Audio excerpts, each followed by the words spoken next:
Imagine living your life with a neurological disorder whereby you can't actually see people's faces. When you look at their faces, you see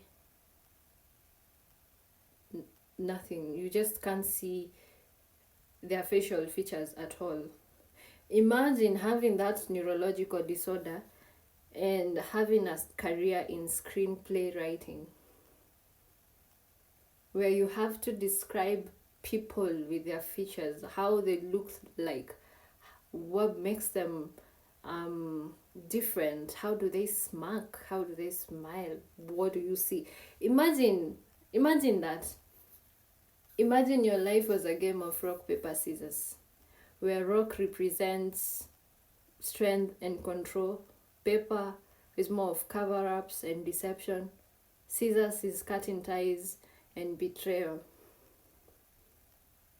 Let's talk about Rock, Paper, Scissors by Feeney.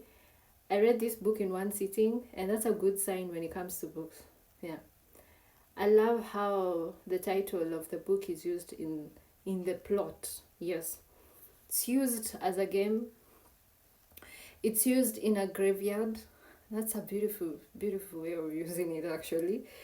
It's a screenplay, which is adapted into a book, and then becomes a screenplay again, and then becomes a movie. So when I finished reading this book, I was like, wait, did I read the book?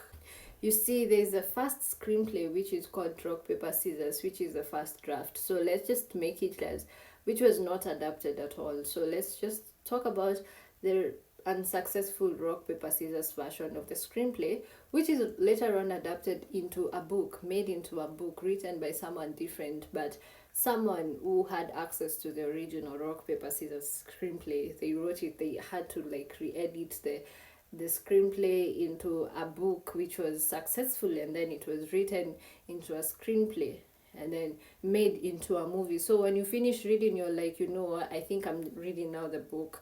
You're not reading the first, because it's definitely not a screenplay, it's a book. So you're like, you're reading this book. And if this book was supposed to be, if this book would in real life, if it were adapted into a movie, I would actually watch it.